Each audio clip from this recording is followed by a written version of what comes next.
Construction de votre pays. Il y a beaucoup de questions là. Essayons de commencer dès le début. Reprenons au début.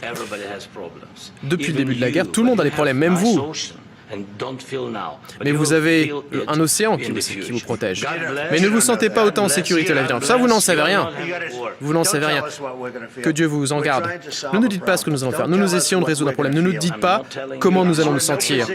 Vous n'êtes pas à même de nous dire comment nous allons nous sentir. Vous n'êtes pas à même de dicter ce que nous ressentirons. Nous nous sentirons très bien. Nous nous sentirons très bien.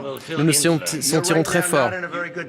Pour l'heure, vous n'êtes pas vraiment en position de faire cela. Vous êtes dans une position très délicate.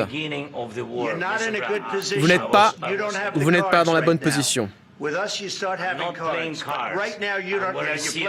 n'avez pas les atouts pour vous comporter ainsi. Là, vous êtes en train de jouer la vie de milliers de personnes. Là, vous êtes en train de risquer la Troisième Guerre mondiale. Vous risquez la Troisième Guerre mondiale. Ce que vous faites est extrêmement irrespectueux envers notre pays, ce pays. Beaucoup plus irrespectueux que... Est-ce que... Vous avez réfléchi un petit peu à l'objectif de toute cette réunion. Est-ce que vous avez dit une seule fois merci? Vous êtes rendu en Pennsylvanie en octobre. Vous avez fait campagne pour l'opposition. Essayez de faire preuve de gratitude pour les États-Unis. Le président essaie de sauver votre pays. S'il vous plaît. Vous voyez que si vous parlez à tue-tête sur la guerre... Non, il ne parle pas à tue-tête. Votre pays est vraiment dans une situation problématique. Oui, je le sais, votre pays a des gros problèmes. Vous n'êtes pas en train de gagner cette guerre. Vous aurez une sacrée bonne chance de vous en sortir grâce à nous. Oui, Monsieur le Président. Depuis le début de la guerre, nous avons été seuls. Mais je vous remercie. Nous vous avons donné 350 milliards de dollars. Nous vous avons donné de l'équipement, du matériel militaire.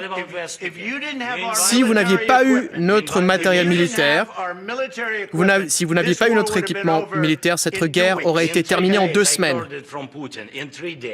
En 3 jours, c'est ce que j'ai entendu de la bouche de Poutine. Ça sera très difficile. Ça va être difficile de faire affaire comme ça. Merci. Pouvez-vous dire merci? Sauf qu'il y a des accords. Donc, essayons de régler ces désaccords plutôt que de se battre devant les médias américains alors que vous avez tort. Vous savez que vous avez tort. Je pense qu'il est bon pour le peuple américain de voir ce qui est en train de se passer. Vous devez être reconnaissant. Il y a des gens qui sont en train de mourir.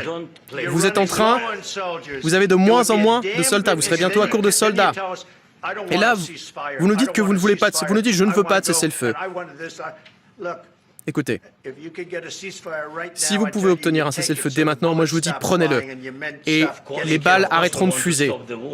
Je veux arrêter la guerre. Je vous le dis, moi je veux un cessez-le-feu. Parce que vous pouvez obtenir un cessez-le-feu plus rapidement qu'un accord. Ce n'est pas avec moi que vous avez signé un accord. C'était avec un type qui s'appelait Biden, qui n'était pas intelligent. Oui, mais c'était... Non, excusez-moi, c'était avec Obama. Moi, je vous ai donné les Javelins pour détruire tous ces tanks. Obama... Non, Biden vous a donné les Javelins. Il faut faire preuve de plus de reconnaissance, parce que je vous le dis, vous n'avez pas les atouts dans votre jeu. Avec nous, vous les avez, mais sans nous, vous ne les avez pas. Oui, ça va être difficile de passer un accord. Va falloir changer d'attitude.